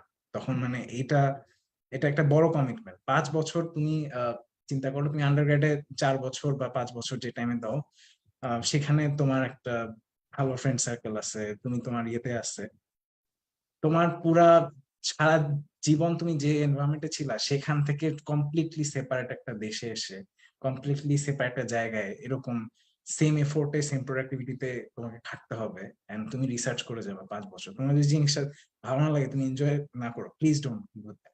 তোমার লাইফের জন্য সেটা একটা বাজে ডিসিশন। তাহলে তুমি কি করতে পারবা, তখন তোমাকে যদি কারো ইচ্ছা থাকে, তার জন্য মাস্টার্স, মানে হায়ার স্টাডিজ আরেকটা ফর্ম হচ্ছে মাস্টার্স। এটা হচ্ছে কিছু কোর্স যেখানে তোমাকে হচ্ছে গ্রাজুয়েট লেভেলে কিছু কোর্স নিতে হয়, তোমার মানে নলেজের বাউন্ডারিটা একটু এক্সটেন্ড হবে, আর হচ্ছে কিছু প্রজেক্ট করতে হয়। আবার মোস্ট অফ দ্য মাস্টার্স হচ্ছে একটু থিসিস বেসড, একটা রিসার্চ প্রজেক্ট তোমায় করতে হবে, যেটার উপরে তুমি কিছু একটা বা দুইটা পেপার পাবলিশ করে একটা হচ্ছে থিসিস লিখবা, এন্ড তুমি একটা ডিগ্রি পেয়ে যাবে। এটা খুবই শর্ট টাইম কমিটমেন্ট, 1.5 বছর থেকে 2 বছরের ভিতরে। এন্ড এরপরে তোমার হচ্ছে অপরচুনিটি এন্ডলেস। মানে মাস্টার্স যদি তুমি একটা ভালো ইউনিভার্সিটি থেকে একটা মাস্টার্স করো, তুমি দেশে ফেরত গেলে তোমার এখন ইন্ডাস্ট্রিতে তোমাকে মানে দিবার হটশট, মানে তোমার দেশের ইন্ডাস্ট্রি বলো বা দেশের একাডেমি বলো, যে কোনো প্রাইভেট ইউনিভার্সিটিতে তুমি যদি ইউএসএ কোনো একটা ইউনিভার্সিটি মাস্টার্স করে আসো, সেখানে লেখাই থাকে যে মাস্টার্স তো এখন মোটামুটি সব ইউনিভার্সিটি রিকোয়ারমেন্ট হয়ে গেছে, বাট তুমি বাইরে থেকে মাস্টার্স করে আসো, তোমার হচ্ছে বেশি, মানে তোমার আন্ডারগ্রেডের রেজাল্ট যদি ভালো না হয়, তুমি একটা মাস্টার্স করে ব্যাক করছো, এখন তোমার হচ্ছে you are the prime candidate for that. তুমি মাস্টার্স, তোমার একটা ইউএস এর মাস্টার্স আছে বা একটা ইউরোপের মাস্টার্স আছে। Same goes for industry, same goes for আমাদের ইউএস এর ইন্ডাস্ট্রি বা এখানে এটা সবাই অনেকে একটা ট্রিক হিসেবে ইউজ করে, যে এটা ইন্ডিয়ান স্টুডেন্টস বা চাইনিজরা প্রচন্ড পরিমাণে ইউজ করে। তারা হচ্ছে একটা এডুকেশন লোন নেয় 2 বছরের জন্য, তারা জানে তারা এই যে লোনটা, এই অ্যামাউন্টটা বিশাল, অ্যারাউন্ড লাইক 100,000 ইউএস ডলার্স বা আরো বেশি, $150 depending on which university you are studying. এই লোনটা সে হচ্ছে তার ফার্স্ট ইয়ার ভিতরে পে করে দিতে পারবে যদি একটা সে ইন্ডাস্ট্রিতে যায়, মানে he can pay it up in his first year. Because আমাদের এখানে ইন্ডাস্ট্রি পেমেন্ট অনেক ভালো, মানে ইউএস এর অন্য যে কোনো জায়গা থেকে ইউএস এর মানে এটা ইউবিকুইটিস থ্রু এখানে ইন্ডাস্ট্রি পেমেন্ট অন্য কোনো যে কোনো জায়গা থেকে ভালো। সো এই ট্রিকটা অনেকে ইউজ করে, মানে এটা অনেকের মোটিভেশন, বাট মাস্টার্স এর মোটিভেশন আসলে ওইটা হওয়া উচিত না। টু বি অনেস্ট, তোমার একটু হায়ার স্টাডিজ করার পর তুমি ক্যারিয়ার চয়েস তোমার যে কোনো কিছু হইতে পারে, কিন্তু তুমি একটা মাস্টার্স ডিগ্রি থাকলে তোমার নামের পাশে একটা ডিগ্রি যোগ হইতেছে, মানে তোমার নলেজ তখন বেশি, মানে ইন্ডাস্ট্রিতে তোমার দাম বেশি, যে কোনো জায়গায় তোমার দাম বেশি হয়ে যাবে। সো হায়ার স্টাডিজ এর গুরুত্ব অনেক বেশি, কিন্তু আমার রিজন হচ্ছে টু ফোল্ড, যেটা আমি বললাম, যেহেতু আমার রিসার্চ ভালো লাগে and I didn't want to take the burden of the finance myself, আর আমার ক্যারিয়ার অ্যাসপিরেশন এর সাথে আমার পিএইচডি খুবই অ্যালাইন, আমার পিএইচডি করা লাগবে। মানে আমি পিএইচডি করার পরে হচ্ছে ইয়ে করব, মানে আমি ক্যারিয়ার নিয়ে ক্যারিয়ার যেদিকে নিতে চাই সেদিকে হচ্ছে আমার PhD is a one step to go there. এই কারণে আমি পিএইচডি করতে আসছি। কিন্তু তোমার যদি সেটা না হয়, এর বাইরেও আছে ফান্ডেড মাস্টার্স অপরচুনিটি আছে। ইউরোপে অনেকগুলো ফান্ডেড মাস্টার্স অপরচুনিটি আছে, এরকম না যে তোমার সবসময় লোন দিতে হবে। ইউএসএ তে অনেক ইউনিভার্সিটিতে তোমাকে মাস্টার্স এ ফান্ডিং দেয়। আমার আমার এক ফ্রেন্ড আছে, he got funding for masters. And এরকমও আছে যে তুমি ফার্স্টে আসার পর প্রথম সেমিস্টার তোমার ফান্ড দিতে হবে, তারপর কোনো না কোনো ভাবে তুমি একটা ফান্ড জোগাড় করে ফেলতে পারবা এখানে আসার পরে। অনেক ফাইন্যান্সিয়াল অপরচুনিটি আছে যেটা তুমি এক্সপ্লোর করতে পারবা। সো এটা স্ট্রেট ফরওয়ার্ড না, কিন্তু অ্যাজ আই সেড পিএইচডি করতে হলে you need to have some motivation, at least minimum amount of motivation থাকবে, যেটা তোমার রিসার্চের টাইম দিতে হবে। এটা অনেক বড় কোনো এটা 5 বছর it's a just huge. Financial এর কথা ভেবে আমার ফ্যামিলির উপর আমি প্যারা দিব না, কিন্তু আমার হচ্ছে ফিউচারে আমার পিএইচডি আমি কিভাবে ইউজ করব, বা পিএইচডি আসলে আমি করতে চাই কিনা আমি শিওর না। এখানে এই কমিটমেন্টে আসাটা রিসেন্টলি আমাদের বাংলাদেশে একটা জিনিস অনেক বেশি হচ্ছে, নিউজ হচ্ছে বা ফেসবুকে অনেক সোশ্যাল মিডিয়াতে অনেক কথাবার্তা হচ্ছে জুয়েল ভাইকে নিয়ে। হোপফুলি তুমি হয়তো জুয়েল ভাইকে চিনো, আমাদের অন্যরকম পাঠশালা বা উদ্ভাসের সাথে ছিল জুয়েল ভাইয়া। ভাইয়া কিন্তু ওই পিএইচডি শেষ করে ইন্টেলে ঢুকছে, ইন্টেলে জব নিয়েছে মেবি, যেটা আমরা নিউজে জানলাম। তো মানে what we can expect from you, যে তোমার ক্যারিয়ার এর সামনে ইচ্ছা কি? এখন তো আমরা জানি তুমি এমআইটি তে চলে গেছো, সেখানে 5 বছর হয়তো পিএইচডি করবা, and it's a huge journey for you, মানে long journey for you. And এই এটার পরে হোয়াটস আফটার এমআইটি, এমআইটির পর কি? সেটা একটু জানতে চাই। এইটা আসলে এই জিনিসটা একটু মানে আমি টু বি অনেস্ট রিসার্চের সাথে থাকতে হলে যে সময় সবসময় একাডেমিয়াতে স্টিক করতে হবে, it's not that. As I said আমার পড়াইতে ভালো লাগে। Even after that I am considering both options, because আমাদের এইখানের ইন্ডাস্ট্রিতে আর&ডি পজিশনস গুলা খুবই ভালো, মানে সবগুলা তুমি গুগল বলো, there are lot of good research institute there, যেখানে তুমি একটা পিএইচডি করার পরেই ঢুকতে পারবা, সেখানে রিসার্চ সায়েন্টিস্ট ছাড়া কাউকে হায়ার করে না। অ্যামাজন নতুন একটা প্রোগ্রাম স্টার্ট হয়েছে, ওই দিন আমি অ্যামাজন অফিসে গেছিলাম, আমাদের ক্যাম্পাসের ভিতরেই গুগলের অফিস আছে। So I went to this places and what they said that তাদের ইয়ে হচ্ছে যে সায়েন্সটা যাতে সবসময় একাডেমিয়ার ভিতরেই আটকায় না। এখন হচ্ছে জিনিসটা মানে ওই বড় বড় যে বিগ টেক কোম্পানিগুলো আছে, তারা রিসার্চের পিছনে অনেক এফোর্ট দিচ্ছে, অনেক ফান্ডিং করতেছে। এখন আমাদের ফিল্ডে ওই কারো যদি প্রোটিন স্ট্রাকচার নিয়ে ইয়ে থাকে, তো প্রোটিন স্ট্রাকচারের এখন একটা মডেল বের হয়েছে আলফাফোল্ড, জিনিসটা বানাইছে হচ্ছে গুগলের একটা company DeepMind. So and তাদের কাছে ওই রিসোর্সটা আছে যেটা একাডেমিয়ার কাছে নাই, এন্ড এই জন্য তারা হচ্ছে জিনিসটা করতে পারছে। গুগল একটা বিগ টেক কোম্পানি, তারা এখন মনে করছে রিসার্চটা এখন আসলে তোমার একাডেমিয়ার গণ্ডিতে আটকে, এখন তোমার হচ্ছে বিভিন্ন দিকে, বিশেষ করে এআই রিসার্চ যেটা, সেটা হচ্ছে আসলে ইয়ের দিকেও মানে চলে যাচ্ছে অলমোস্ট। মানে এখন আসলে বিগ টেক কোম্পানি গুলো এমন একটা বড় প্রেজেন্স হয়ে গেছে জায়গাটাতে, এই স্পেসটাতে, যে নট অনলি বিগ মানে এআই, অন্যান্য ফিল্ডেও এখন আসলে ইন্ডাস্ট্রির ইয়ে আসতেছে। এটা সায়েন্সের জন্য খুবই ভালো, যে আগেকার দিনে এরকম হতো যে রিসার্চ শুধু করবে ইউনিভার্সিটিতে যারা পিএইচডি করতেছে, আর তাদের যে সুপারভাইজার, এই ফ্যাকাল্টি গুলো যারা এইসব রিসার্চ ল্যাবে ইয়ে হবে। কিন্তু এরকম না, এখন অন্যান্য সবাই একটা রিসার্চ ল্যাব করার চেষ্টা করে যে কোনো কোম্পানি, যে কোনো ফিল্ডে, এন্ড এটা সায়েন্সের জন্য ভালো। সো এখন হচ্ছে যেহেতু অপরচুনিটি দুই দিকে আছে, so I haven't decided yet, but মানে আমার ফিউচারে রিসার্চে থাকার সাথে থাকার ইচ্ছা আছে। আমি যেটা আমার ভালো লাগে ওই ওই জিনিসটাই আমি ফিউচারে করতে চাই। সো আমরা অনেক সুন্দর করে একদম এক্সপ্লেনেশন সহ উত্তরগুলো পাচ্ছি, যেটা আসলে অনেকেই পাই না আমরা। সৌম্যকে অনেক অনেক ধন্যবাদ। সৌম্য আমাদের উত্তরগুলো সুন্দর করে দিচ্ছে, গুছিয়ে দিচ্ছে, আর আমাদের কনফিউশন গুলো ক্লিয়ার করে দিচ্ছে। আমাদের এখান থেকে আরো বেশ কয়েকটা প্রশ্ন আসছে। সৌম্যকে যদি সে প্রশ্নগুলো একটা আমি করবো, কারণ এটা হচ্ছে অনেক ইম্পর্টেন্ট, যেটা আমাকে সবাই বললো যে ভাইয়া আমরা যেই বাইরে অ্যাপ্লাই করবো, এখানে কয়েকজন বললো যে এমআইটি তে বা বিভিন্ন ইউনিভার্সিটিতে অ্যাপ্লাই করবো, এর আগে তো আমাদের পোর্টফোলিওটা আমাদের রেডি করতে হবে, সিভিটা রেডি করতে হবে।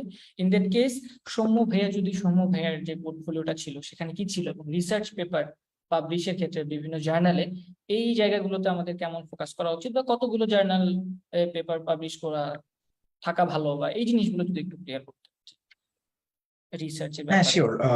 এখন কতটা সিগনিফিকেন্ট। কয়েকটা কয়েকটা জিনিস সবাই দেখে। মানে যে কোনো ইউনিভার্সিটি অ্যাডমিশনের ক্ষেত্রে তোমার একাডেমিক্স ইম্পর্টেন্ট। তোমার যেহেতু এখানে টার্গেট অডিয়েন্স হচ্ছে যারা যারা ভার্সিটি স্টার্ট করতেছো, সো তোমার সিজিপিএ ম্যাটার করে। এটা মানে don't let people tell otherwise. এটা নিয়ে আবার একটা মিম আছে যে ওই মানুষকে খুঁজে পাওয়া যায় না যে বলে যে সিজিপিএ ম্যাটার করে না। সবাই বলে সিজিপিএ ম্যাটার করে, কিন্তু কে বলে সিজিপিএ ম্যাটার করে না, ওই মানুষটা কে? লুকাই তো উল্টাটা সবাই। হ্যাঁ, হ্যাঁ। বাট এটা ইয়ার হয়তো তুমি যে এনভায়রনমেন্টে থাকো না কেন, যদি কেউ তোমাকে কখনো বলে থাকে যে তোমার সিজিপিএ ম্যাটার করে না, ইটস বুলশিট। তোমার ক্যারিয়ার অ্যাসপিরেশন যেদিকে হোক না কেন, তোমার একাডেমিক্স ভালো রাখার ট্রাই করাটা ফার্স্ট থেকেই করাটা ইম্পর্টেন্ট। বিকজ এটা তো 4 বছরে গ্রাজুয়ালি জিনিসটা ডেভেলপ হয়। তুমি তো একটা টার্মে খুব ভালো করলা, আরেকটা টার্মে খারাপ করলা, এইভাবে জিনিসটা তো হবে না। সো সিজিপিএ তোমার হচ্ছে করা লাগবে। ফার্স্ট পয়েন্ট হচ্ছে এটা। একাডেমিক্স তারা দেখবে তুমি কোন সাবজেক্টে তোমার ইয়ে কিরকম ছিল, এটা হয়তো একটা দেখবে। এর বাইরে পোর্টফোলিওতে তোমার হচ্ছে রিসার্চটা ইম্পর্টেন্ট। এখন এটা ভ্যারি করে তুমি কোন ফিল্ডে রিসার্চ করতেছো, সেই ফিল্ডে তোমার রিসার্চটা কিরকম ইম্প্যাক্টফুল ছিল, এইটা ম্যাটার করে। এখন ধরো তুমি শুরুতেই রিসার্চ করছো, বা বিভিন্ন গাইডলাইন, না দেয়ার ইজ এ ট্রিক, আমরা রিসার্চের ভাষায় বলি যে তুমি যদি পেপার পাবলিশ করতে চাও, পেপার পাবলিশ করা আর রিসার্চ করা ডিফারেন্ট। পেপার পাবলিশ করতে চাইলে তুমি 1 বছরে 12-13টা পেপার পাবলিশ করতে পারো, নিজে first author paper. That's possible because there are lot of journals যারা হচ্ছে লিটারালি তুমি যাই লিখবা, মানে লিটারালি তুমি একটা ফালতু জিনিস লিখছো যেটার সাইন্টিফিক্যালি কোনো ভ্যালিডেশন নাই, দে উড পাবলিশ ইট। তা তোমার গুগল স্কলার প্রোফাইল আসবে, তুমি নিজে দেখে নিজেকে তুমি অনেক জ্ঞানী ভাববা, তুমি মনে করো আমি তো সেরা একটা রিসার্চার। বাট এইটা আসলে দিস ইজ নট ট্রু। তোমার রিসার্চের ইম্প্যাক্ট ম্যাটার করে। সো যদি আমি আলটিমেটলি আমি এখানে যখন আসি, আমার আলটিমেটলি 2টা পেপার ছিল। কিন্তু ওই দুইটা পেপারে একটা পেপারের পিছনে আমি 2 বছর এফোর্ট দিছি, উইচ ওয়াজ মানে জেনারেলি তোমার একটা পেপারের পিছনে এত এফোর্ট দেওয়া লাগে না। মানে ইউ ক্যান অ্যাকচুয়ালি তোমার একটা পেপার যদি করতে হয়, তুমি 6 মাস একটা প্রজেক্ট করলে, মানে যদি যখন তুমি জিনিসটা শিখে যাবে, 6 মাস একটা প্রজেক্ট করলে তুমি পেপারটা পাবলিশ করে ফেলতে পারো। এন্ড একবার পরে সেকেন্ড টাইমে আরো ফাস্টার হয়, কারণ তুমি তখন শিখে গেছো কিভাবে জিনিসটাকে এক্সপ্লোর করে কিভাবে আলটিমেটলি লিখতে হয়, কি করতে হয়, কিভাবে জার্নাল পাবলিশ করতে হয়, সব এক্সপিরিয়েন্স হয়ে গেছে। বাট আমি আসার আগে আমার আন্ডার গ্রেডের ফার্স্ট মানে লাস্ট ইয়ার এবং পরবর্তীতে পুরো 1 বছর আমি হচ্ছে জাস্ট ওই এর পিছনে অনেক এফোর্ট দিছি, একটা পেপারে এফোর্ট দিছিলাম। এন্ড ওটা খুব ভালো একটা জায়গায় পাবলিশ হয়। আমার ফিল্ডের সবচেয়ে টপ যে কনফারেন্সটা, সেখানে পাবলিশ হয় আর কি। সো ইম্প্যাক্টফুল রিসার্চ ম্যাটার করে। তুমি কোন, ইট ক্যান বি এনিওয়্যার, তুমি কোন প্রজেক্টে কাজ করতেছো সেটার কোয়ালিটেটিভলি বিচার করতে হবে সেই প্রজেক্টের, মানে সায়েন্টিফিক কমিউনিটিতে সেই প্রজেক্টের ইম্প্যাক্ট কিরকম আর কি। সেটা যদি বিচার করতে পারো এন্ড সেরকম একটা রিসার্চ প্রজেক্ট করতে পারো, তাহলে তোমার পোর্টফোলিও খুব ভালো। ইভেন তোমার কোনো রিসার্চ পেপার হইলো না, ইভেন আফটার দ্যাট তোমার যে স্কিল গুলো ডেভেলপ হয়েছে ইন দা প্রসেস এই রিসার্চ করার পেছনে, পেপার না হইলেও তারা জিনিসটাকে ভ্যালুয়েট করবে। তুমি যদি তোমার ওই যে আমি বলছি একটা রচনা লিখতে হয়, রচনার ভিতরে তুমি যদি তাকে বুঝাইতে পারো যে আমার কোনো পেপার নেই, কিন্তু দেখো আমি 2 বছর এইটার পিছনে এই এফোর্ট দিচ্ছি, যেটা অন্যরা হয়তো দেয় না, অন্যরা মানে যে পরিমাণ এফোর্ট দিচ্ছে তাদের হয়তো রেজাল্ট আছে, তাদের কাছে পেপার আছে, বাট আমার এফোর্টটা হচ্ছে more important than others, because আমার হচ্ছে আমি এগুলা করছি, মানে I have left no stone unturn to like publish this thing. কিন্তু হচ্ছে এখন পাবলিশেবল স্টেজে চলে গেছে, বা আমার প্রজেক্টটা হচ্ছে খুব ভালো অবস্থায় আছে, এন্ড উই আর এক্সপেক্টিং মানে রিভলিউশনারি গ্রাউন্ড ব্রেকিং রেজাল্টস। সবসময় গ্রাউন্ড ব্রেকিং হতে হবে না, বাট ইম্প্যাক্টফুল রেজাল্টস আর কি। সো তখন আর কি তারা জিনিসটা বুঝবে। এখানে এরকমও হইতে পারে যে তোমার কোনো পেপার নাই, বাট এরকম একটা ইম্প্যাক্টফুল প্রজেক্টে তোমার খুব ভালো কন্ট্রিবিউশন আছে, তখন সেটাকেও অনেকে মূল্যায়ন করে।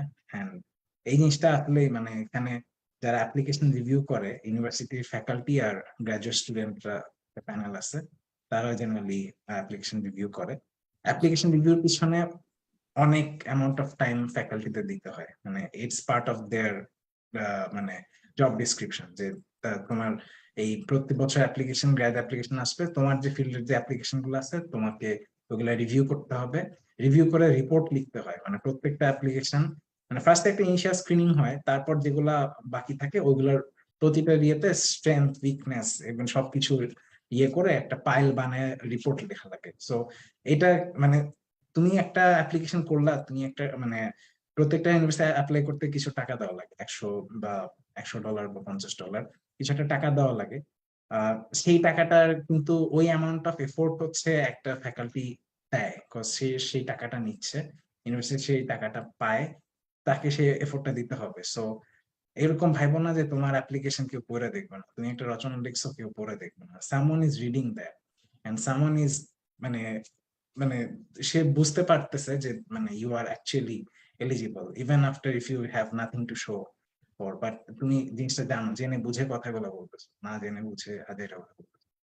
সো সো অ্যাকচুয়ালি এইভাবেই জিনিসটা হয় আর কি। First of all, do something that you like, do something that you care about, and also do something that's important.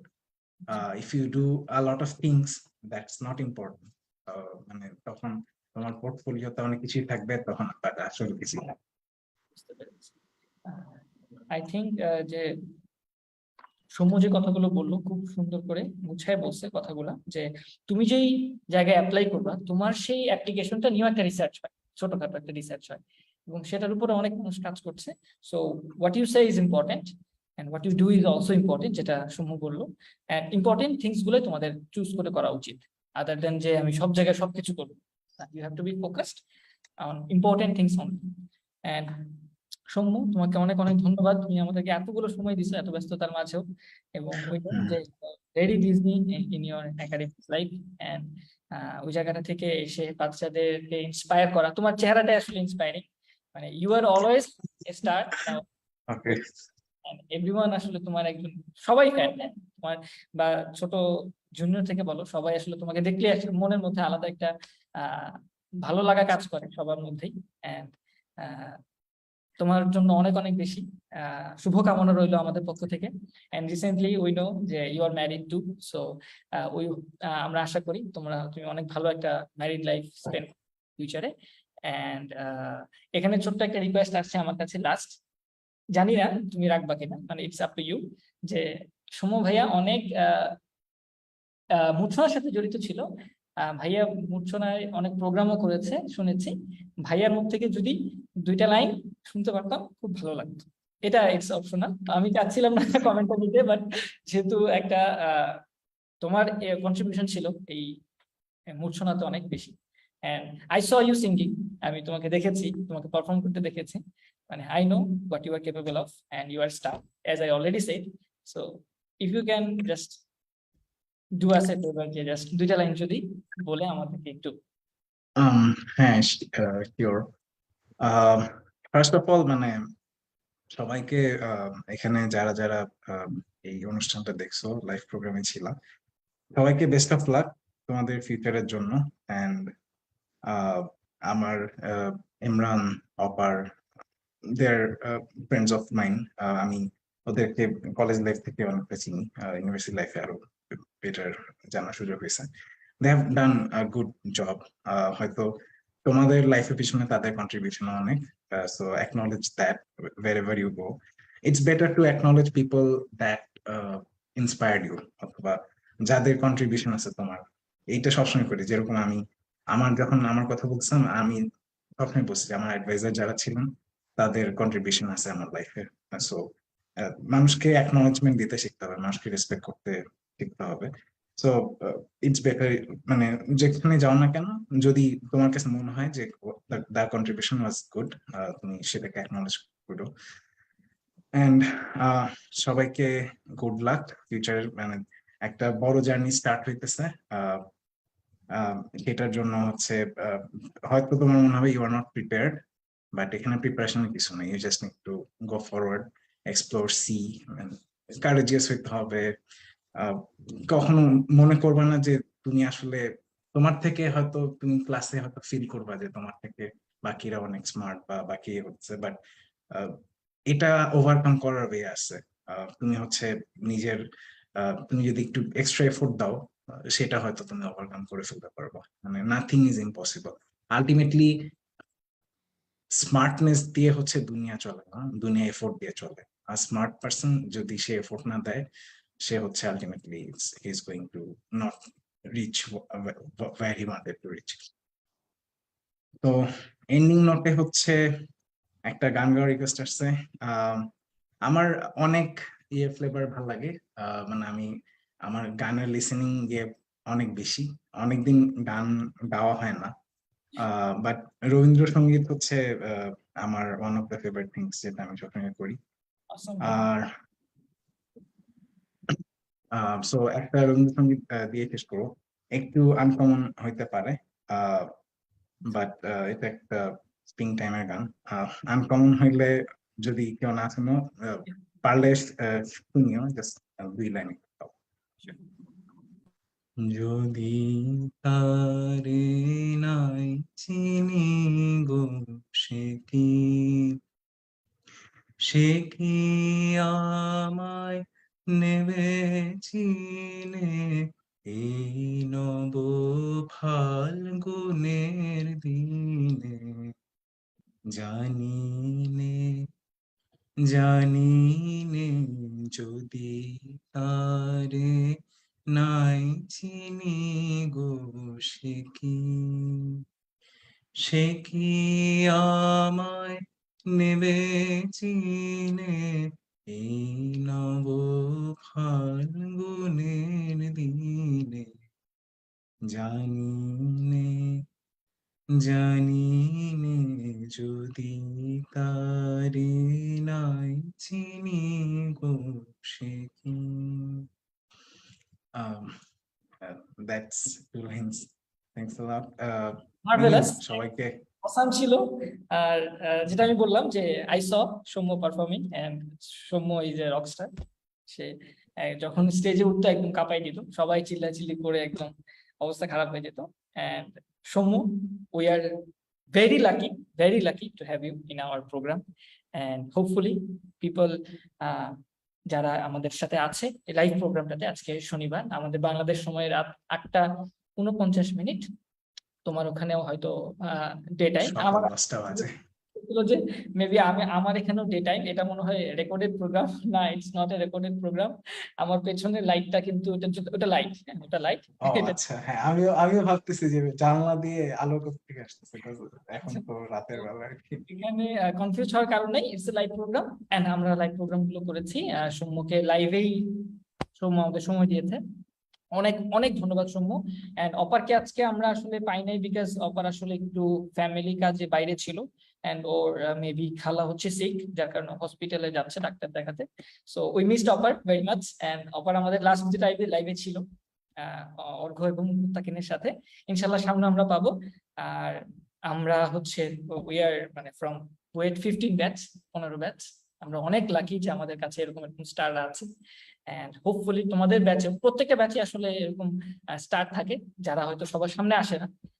আমরা সেই মানুষগুলোকে খুঁজে আনবো এবং এই মানুষগুলো আমাদের ইন্সপিরেশন হবে, সৌম্য, মুত্তাকিন, অর্ঘ্য, এবং যাদেরকে দেখে আমরা ফিউচারে সামনে আগাবো। এন্ড যেটা সৌম্য সবচেয়ে ভালো লাগলো আজকে আমার কথাটা, যে আমি আমাদের বইটি টিচারও কয়েকজনের কাছ থেকে কথাটা শুনেছি, যে ব্যাপারটা হয় কি, আমি যেটা শুনেছি সোফা, আমাদের মধুসূদন স্যার আছে বইতে, স্যার ক্লাসে প্রায় বলে এবং জিনিসটা আমি নোটিস করি, যে কিছু ছোটখাটো জিনিসও স্যার কেন জানি থ্যাংক ইউ দেয়। আচ্ছা ঠিক আছে, তোমাকে অনেক ধন্যবাদ।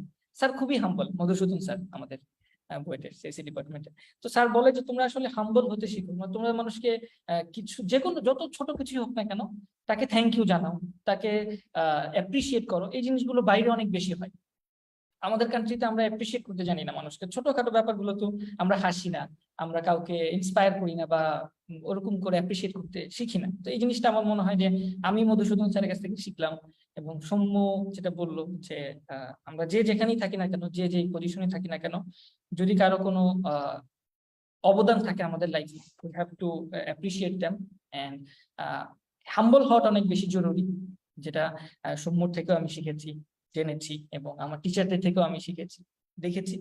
এন্ড সৌম্য, আবারও তোমাকে অনেক অনেক ধন্যবাদ। উই মিসড অপার, তোমাকে আমরা মিস করেছি। এন্ড ইনশাল্লাহ ফিউচারে আমরা আরো অনেক কিছু জানতে পারবো সৌম্যর মতো মানুষদের কাছ থেকে। এন্ড সৌম্যর প্রতি অনেক অনেক, সৌম্যর জন্য অনেক শুভকামনা। সৌম্যর ফিউচার লাইফ আরো সুন্দর হোক, ও যেভাবে চায় সেইভাবে যেন সবকিছু পায়, এবং ও যেই এফোর্ট দিচ্ছে সেই এফোর্ট যেন উপরওয়ালা তাকে অবশ্যই তার প্রাপ্য তাকে দেয়। সৌম্য, তোমাকে অনেক অনেক কষ্ট দিলাম আমরা, সরি ফর দ্যাট। এন্ড যেটা বললাম যে আসলে we are lucky to have you in our programme. Thank you so much. Thanks a lot, and as I said, best of luck to everyone, and to you, your family, your first family. Best of luck. সবার সাথে আবার পরে হয়তো কখনো দেখা হবে। So we can end here. সবাই ভালো থাকো, সুস্থ থাকো, দেখা হচ্ছে পরবর্তী কোনো লাইভে তোমাদের কোনো প্রিয় মুখকে সাথে নিয়ে, এবং তোমাদের অজানা অনেক অনেক প্রশ্নের উত্তর দিতে। ভালো থাকো, সুস্থ থাকো, এবং সর্বদা হাসি মুখে থাকো। নিজের যে কাজগুলো ভালো লাগে, যেটাতে তুমি স্বপ্ন দেখেছো যে জায়গায় যাওয়ার, তার পেছনে যেন কাজ করো এবং সেই লক্ষ্যে এগিয়ে যাও। সবার জন্য অনেক অনেক শুভকামনা। টেক কেয়ার, আল্লাহ হাফেজ।